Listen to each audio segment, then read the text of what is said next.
What's up? Sup, guys? How are you? I'm well. How are you? I cannot complain.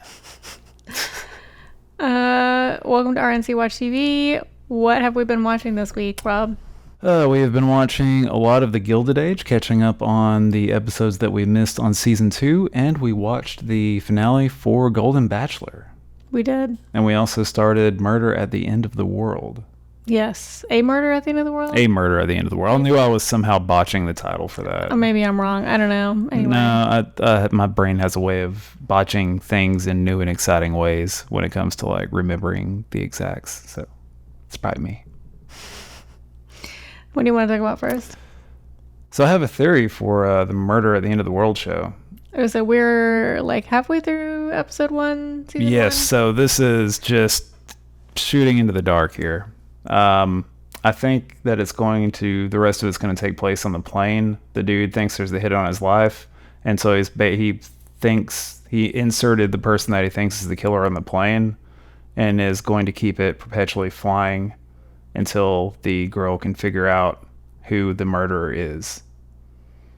Because it clearly has the resources to like refuel it in air and shit. I feel like I've seen trailers that would indicate that that's not the case. Yeah, like I said, it's a shot in the dark that probably has no merit, but that for some reason that's where my mind was gravitating. Yeah, well, I like it. So, what is A Murder at the End of the World? So, from what we've seen so far, it's following a girl who's into the hacker community that basically solves cold cases. Well, it's not clear if she solved any. Well, she is a true crime writer. Yeah. Which, it's interesting to have a piece of fiction written about, but that involves the genre of true crime. Yeah, so, is it explicitly fiction? The Murder at the End of the World is fiction. Oh, okay. I thought the book that she wrote was what I was thinking. So the book that the protagonist wrote is true crime. Okay, so okay. I was making sure that I didn't have a fundamental misunderstanding of what we were watching. I don't think so. Okay. Yeah. So this is Britt Marling and her writing partner, creative partner, I believe. It's a duo, I believe, behind the OA.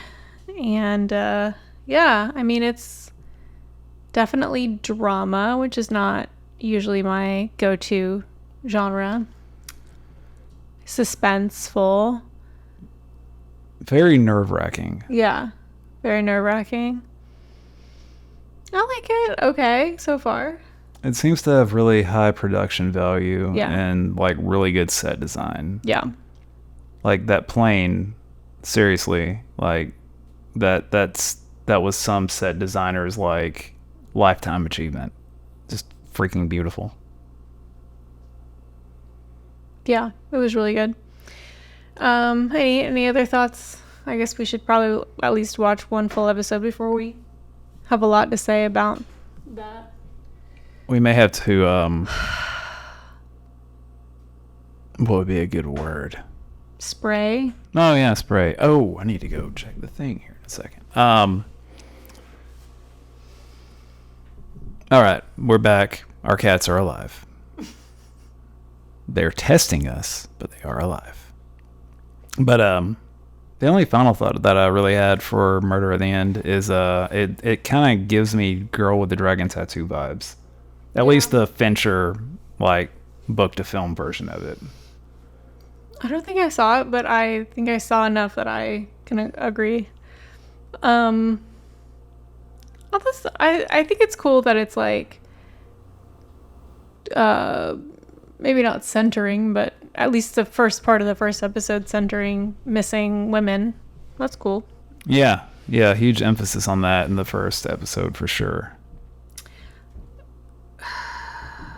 At least he's here and not causing chaos. Hello, Tails. I don't like you. It's just...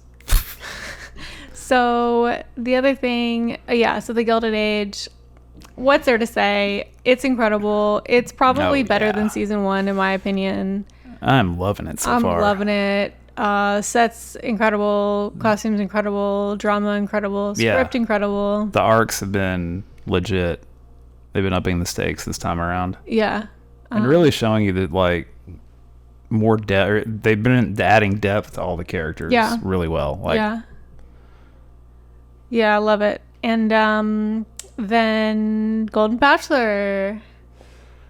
yeah, I did not expect that one to end the way it did, which if you haven't watched it yet and you don't like spoilers, I mean, for one, why are you watching anything that we included the name of the show in? You should know better by now. But yeah, I did not expect. This is your last freaking chance to close this window, I swear. All right, y'all here for it. I did not expect Teresa to win. It was Teresa, right? Teresa, yeah. I suck at names, but I was like, I actually remember her name. My money was on Faith. Yeah, me too. I did not see that twist coming. I did not think I thought it was going to be Faith. I did not think it was going to be between Teresa and the other one. I feel like we need to contact the local police because I'm pretty sure we witnessed a massacre while watching that episode. When he let the God. last one that wasn't Teresa down, yeah, that was rough. Yeah. I thought it was cool that, yeah, it wasn't like he didn't do the whole wedding thing. I thought it was cool. It was like as soon as he knew what his choice was, he let the other one know, hey, you're not my choice.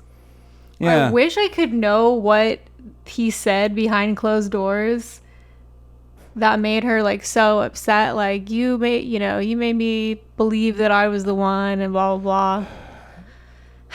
And maybe that's why she was so upset. Is just like, or maybe that's why she said all the things she said. Is just like, this is gonna make me look crazy being this upset. But it's like literally there is a massive chunk of context that there were no mics around for. Right.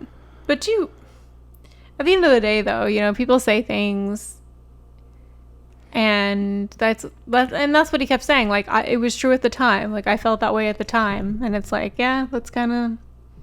Yeah, I mean, yeah, that was what I ultimately came away with. But it was uncomfortable to watch. I did think that, like, ultimately, a lot of the women, when they were let go, were just like, Yeah. Now, obviously, they were less close to him, but even toward the end, a lot of them were, like, pretty chill about it. And I just think it's really interesting the extent to which how upset you are by a rejection is not really about that person. It's about, like, your own fears and insecurities and past, like she kept saying, like, no one ever chooses me. Yeah, and I mean, ultimately, it sucks, but yeah, it doesn't seem like it wasn't about him. Yeah. And I think it rarely is. When somebody seems to be having, like, this huge reaction to you rejecting them, I think it's often about, and that's how I've been, like, when I've had a huge reaction to someone rejecting me, I don't even remember who it was, usually in short order. It's just, it brings up all these things that are going on in my head and my fears. Like, oh, nobody will ever love me. I'm never going to have what I want. There's something wrong with me. I'm broken. Like, these are the things that come to your head, and then you're all sad about it, but you're not sad about them. You're just sad about how they are triggering this avalanche of emotions that already existed within you. Yeah.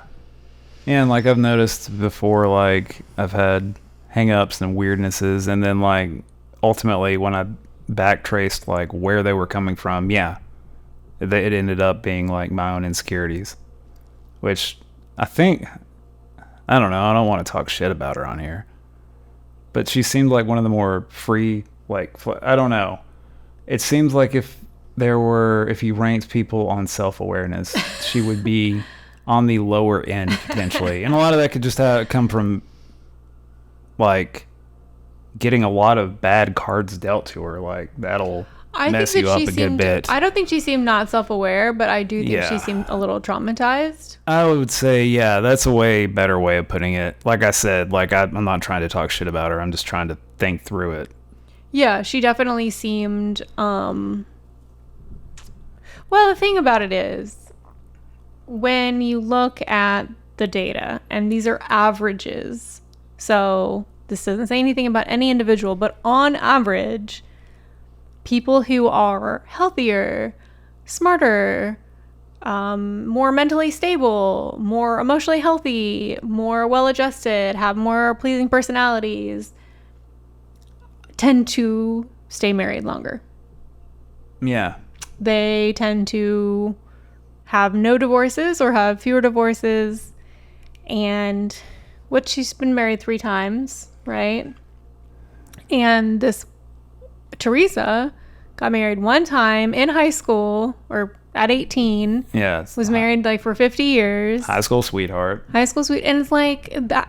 Not only is, if you told me just that about 2 people, I would make assumptions. Would they be Yeah. correct? I don't know, but on average, yes, they would be correct. Yeah, and that's a way better way of summing up the vibes that I got ultimately between the two. And like, we're both divorced, so we're not casting shade. Oh no, like I feel But- like I'm in a better place now, but there were just definitely points where I was not well adjusted and did not have my shit together. Yeah, and like, he not only, again, all else equal, am I going to marry the person whose, spouse died versus has been married and divorced 3 times, but that's his story too. Yeah, like that gave them a lot to bond over, and yeah, I don't know. At first I was like, how the hell did Teresa get this far? But especially after like those last couple of episodes, like I started to see a connection there. I also thought it was funny how like, he's like, what, do you have a job? And then she's like, yeah, like I'm actually like really impressive. And he was like, I'm a badass at what I do. Like I always saw it said like securities trader or like something like that, or professional. And it's like, but he never asked her until like that last episode. And she's like, oh yeah, no, like I'm self-built at like doing all this shit. And it's like, damn. and even at the end, he was like introducing her to his family and he was like, basically like, she's a bad bitch businesswoman. I don't really know what she does. I don't know, he said it in such a way that would indicate he doesn't really know. I got that vibe. Like I was like, you at least you tried. I was like, he knows she's impressive, and that's all he needs to know. Yeah. No. I didn't see at first. I didn't see it, but at the end, yeah. No, it makes sense. And I thought it was like nice how like at least Faith wasn't contractually obligated to go to a rose ceremony, or at least they didn't force that. Well, Faith is the one that got cut earlier. Or not Faith. God, I suck at the woman names. whose name we can't remember. Yeah, the person from this week. Mm-hmm, yeah. Yeah. God, I suck at names. Yeah, I was glad they didn't make her go through the rose ceremony. I thought it was kind of fucked up how like, oh well, we're gonna goodbye monetization. I didn't like. I thought it was kind of messed up how he faked Teresa out for a second. Yeah, that was awful. Like, why would you do that? I mean, I'm sure ABC loved it, but Yeah. I'm sure a producer told him to do that. yeah, that seems like some meddling from some producers that wanted better ratings. But I'm excited for they said they're casting for Golden Bachelor too, so that's exciting. Yeah, no, like I would totally watch another one of those. Oh, It was hell yeah. so strangely wholesome the entire season. It's like, yeah, it's wholesome, it's mindless, it's fun, it's kind of messed up. Like, we're watching these people just like bawl, like sob, and like go through these like heart-wrenching things that have just been set up for our entertainment. It's like, what is wrong with us? But really, it was only the last episode that like you got any kind of emotions like that. Like there were a couple of uncomfortable let goes, but nothing. Well, I mean, okay, after the family visits. I mean, it's definitely like mostly fun times. It's mostly Yeah. like fun dates and like low stakes drama.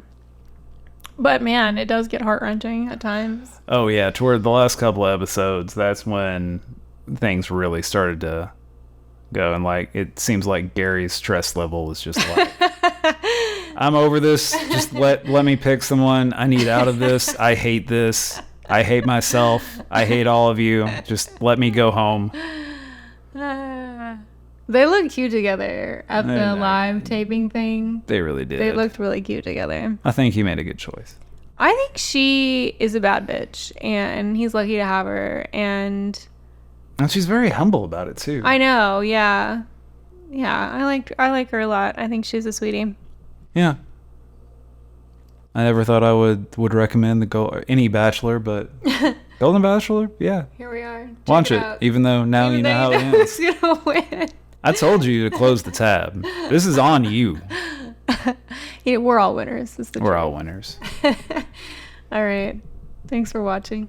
See y'all next week. Bye. Bye.